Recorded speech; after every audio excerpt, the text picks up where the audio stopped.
Hey guys, welcome back. So continue with more talks about the journey of Nightwing, who is no longer Nightwing, at least for the time being. But while this has been going on and Richard Grayson has been kind of finding his own way, in the meanwhile, the Scarecrow has been working in the background all this time. So let's talk about that for a little bit. But if you're new to the channel, be sure to subscribe to catch the spills every week, and don't forget to hit that bell up top so we can squad up in the comments for the first hour.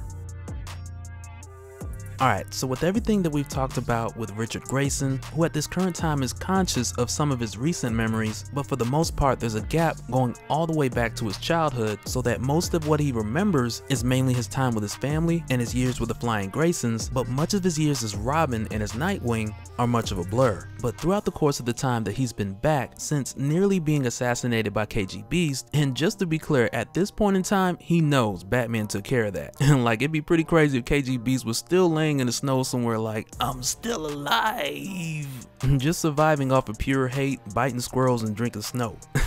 And I'm not saying that's what happened, but if it turns out to be the truth, you heard it here first. No, but as far as Richard Grayson, at this time he's choosing to take his own route and start his life new in a newer direction. And make no mistake, it's not because he has a fear after being shot, but from his perspective, it's more of him taking the wheel and taking control of his own life and making the conscious decision to try something new, whatever that may be.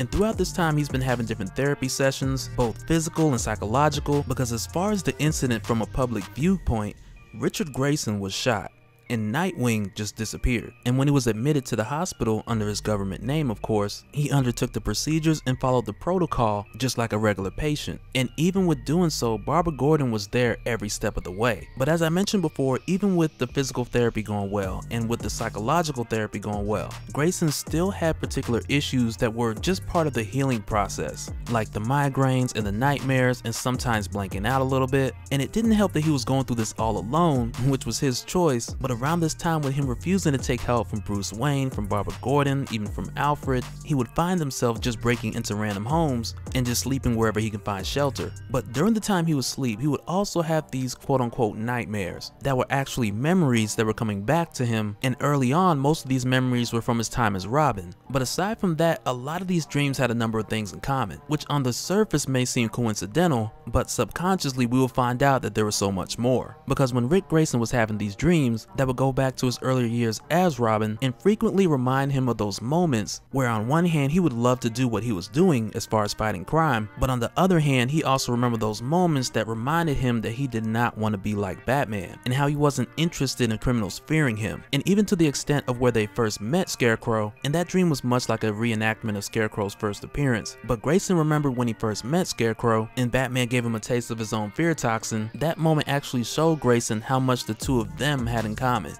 But when we look at this dream or this flashback from the perspective of Scarecrow, one of the things that stuck with Dr. Jonathan Crane from that night and even from other encounters was Robin, who he would remember as the boy who had feared nothing. And even from that night, from his first encounter with Batman and Robin, where shortly after he was thrown in the asylum back in Arkham, the idea of this young boy who wasn't afraid of anything and actually pulled Batman off of him, who was already freaking him out, but it was the idea of this boy who wasn't afraid of anything that haunted him and stuck with him while he was in the asylum. And throughout the time that he was in there, he built a bit of an obsession. And I gotta say, like, even with that, that's one of those things that we see that reminds me a lot of his relationship with Batman that we've seen in the past. Because prior to this point, the Scarecrow has only been afraid of Batman because of pretty much the same thing. And with Batman's resiliency to push through the fear, that was one of the things to show us a little bit about the Scarecrow's psyche, to like, okay, if this guy's not afraid of anything, or if he can overcome any fear, then for the Scarecrow, that presents this unknown factor, which is usually how fear works, because the less you know about something, the more mystery that thing has, and where there's mystery, as human beings, we tend to fill it in with our imagination. And as far as Scarecrow, that's what it's been. He doesn't understand how Batman pushes through, so for him, in his case, he figures, okay, there's something different about this guy. And so now it's come to the point of where we're discovering a new element to that, to where the way he's viewed Robin, it's like this guy's a little different, so he hates him and he's a bit curious at the same time. But during the time the Scarecrow was initially in the asylum, he had faked his own suicide in his cell but really just to get the guard to come in to open a door. And when the guard attempts to resuscitate him, he puts his tooth in his mouth, which is infused with the fear toxin, as if just putting his tooth in his mouth wasn't nasty enough. But this was the method he used to initially escape and lock the doctor inside. But after breaking out of Arkham Asylum, he would continue as a Scarecrow, but also conduct a number of experiments under the identity of Dr. Gruity. And throughout these experiments, acting both as a doctor and a psychiatrist. As a psychiatrist, he would hold a number of different sessions, including AA meetings, of which were attended by a friend of Rick Grayson's by the name of Tiny, who had told Rick back at the bar where they had met that he was going to take the proper steps to take care of his drinking problem.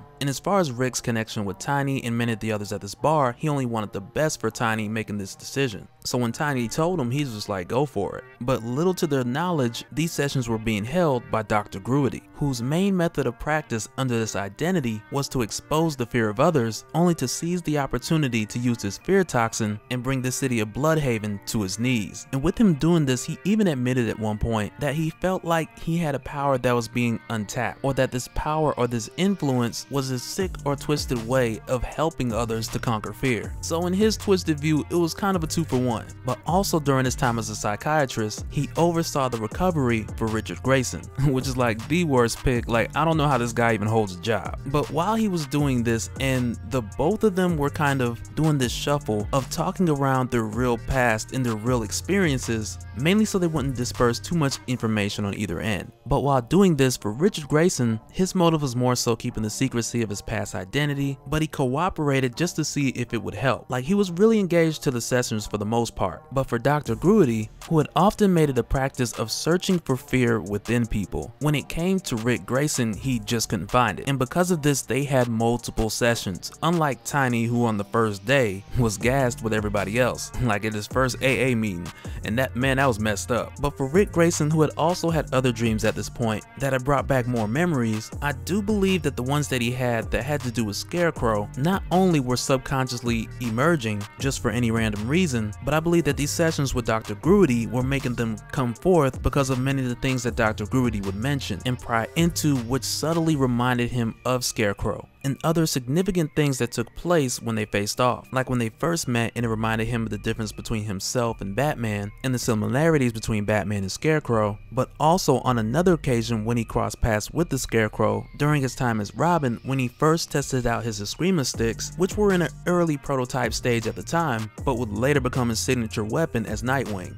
But after going throughout these multiple sessions, and Rick only being open about information that was like public record, like his connections with Bruce Wayne and Barbara Gordon, things of that sort he would openly disclose, because when it comes to the history of Richard Grayson, those things are by no means a secret. But through continuing these number of sessions, and Rick Grayson being honest without exposing specifics about his encounters that had come back to his memory throughout the course of dreams, and different things he would see throughout Bloodhaven that would trigger his memory of his time as Robin and Nightwing. But with doing so, and even mentioning that his lack of fear really started early from his childhood, and with his time with the Flying Graysons while doing all kind of high-flying double cutways, like these were just a few of the reasons why for him early on, some of the things that would scare most people really just excited him. But after sharing all this information, and most being indirect, because of Dr. Gruity's history with Robin, the words that he heard from Rick had sounded very familiar, and they reminded him of a kid whose lack of fear was his greatest weapon of all. And what this ended up doing is,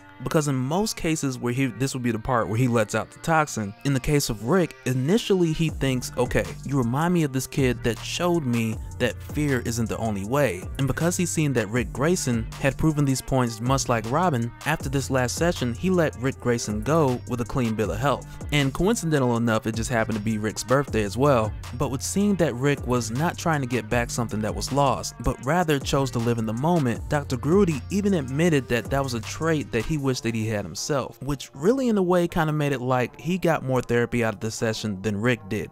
But even with Grayson being discharged, we later find out that everything Rick said in the session not only reminded him of Robin, but also of Nightwing. And in a twisted way, Dr. Gruity, who's also Jonathan Crane, who's also the Scarecrow, took this as confirmation to embrace his practices so the city of Bloodhaven could be free as well.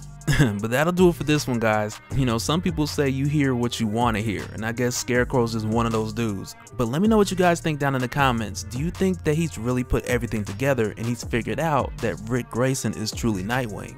Let me know your thoughts below, and we'll do it again in the next one. Alright, later.